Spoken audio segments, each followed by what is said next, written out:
شمع یقین کے پروانے شعلوں سے محبت کرتے ہیں، اے زیست ہماری راہوں سے ہٹ ہم موت کی عزت کرتے ہیں۔ الحمدللہ رب العالمین والصلاة والسلام علی نبیہ محمد، اما بعد۔ جب گلستہ کو خون کی ضرورت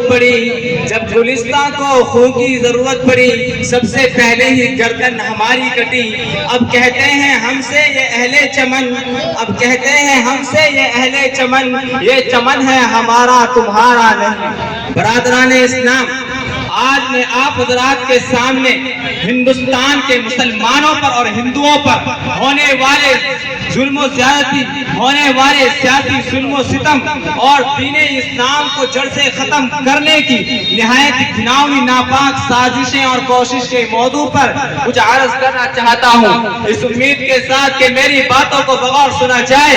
وہ ہندوستان جس کی حریت کے باپ کو مسلمانوں نے اپنے خون جگر سے سینچا تھا، وہ ہندوستان جس کی آزادی کے خاطر بحر ناآشنائے ساحل میں کود پڑے تھے اور اس کی اور بے پناہ قربانیوں کے ذریعے اس کو پروان چڑھایا تھا، آج اسی ہندوستان میں مسلمانوں کو طرح طرح کی اذیتیں اور تکلیفیں پہنچائی جا رہی ہیں۔ مسلمانوں کے قلوب سے اسلام کی محبت کو ختم کرنے کی نہایت گھناؤنی اور ناپاک سازشیں ہو رہی ہیں۔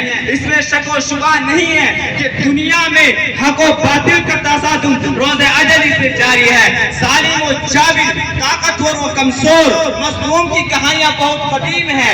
فرمان انسانیت پر کئی بار بجلیاں گری ہیں، باغ آدم میں کئی آندیاں آئی ہیں، وحشت و بربریت نے بارہا انسانیت کا منہ نوچا ہے اور جوانیت کا ننگا ناچ کیا ہے۔ اس میں شک نہیں ہے کہ ہم پر مسائل کے پہاڑ ٹوٹ رہے ہیں۔ ہم مظلوم و بے قصور کو ان فرقہ پرستوں نے ظلم و ستم کا نشانہ بنایا ہے۔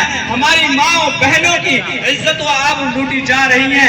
اس میں شک نہیں ہے کہ ہم پر مسائل کے پہاڑ ٹوٹ رہے ہیں۔ میرے دوستو، یوں تو ہندوستان میں کسی بھی دور میں مسلمانوں کا کوئی حامی نہیں تھا، لیکن جب سے ان انگریز فرقہ پرستوں نے ہندوستان میں جنم لیا، اس وقت سے مسلمانوں کا رہا سہا سکون و چین چھن گیا ہے، کیونکہ ان فرقہ پرستوں نے ہما وقت مذہب اسلام کو مٹانے کے لیے نہ جانے کیسی کیسی رچنا رچی ہیں اور تو کرے بہت گندی گندی باتیں ہیں، ان کو میں بیان بھی نہیں سکتا۔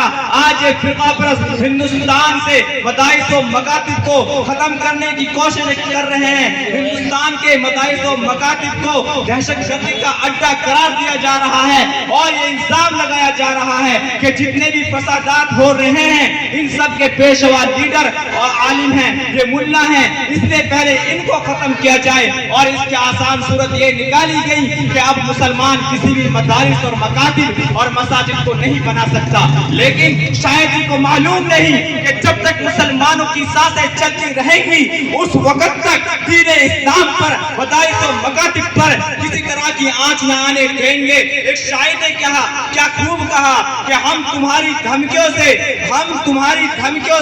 خوف کھا سکتے نہیں، ظلم کے آگے ہم اپنا سر چھپا سکتے نہیں، ہے یہی تاریخ اپنی، ہے یہی اپنا فلسفہ، ہم زمانے میں زمانے سے ابھرتے ہیں سدا۔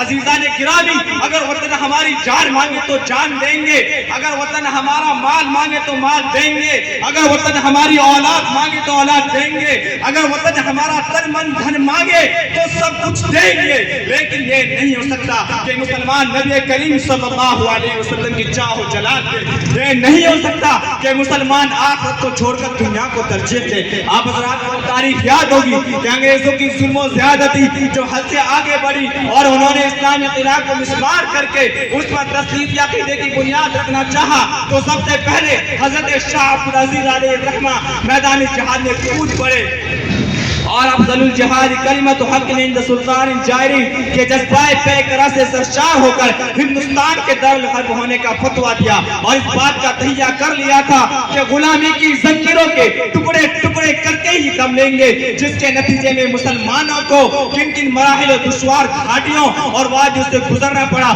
وہ تاریخ کا ایک المناک باب ہے۔ ایک شاعر نے کہا کہ ٹل نہ سکتے تھے اگر جنگ میں اڑ جاتے تھے، پاؤں شیروں کی بھی میدان میں کر جاتے تھے، مجھ سے سرکش ہوا کوئی تو بگڑ جاتے تھے، دین کیا چیز ہے ہم توپ سے لڑ جاتے تھے۔ نعرہ تکبیر، نعرہ تکبیر، علماء دیوبند، مدرسہ جامعہ مظاہر علوم، نعرہ تکبیر۔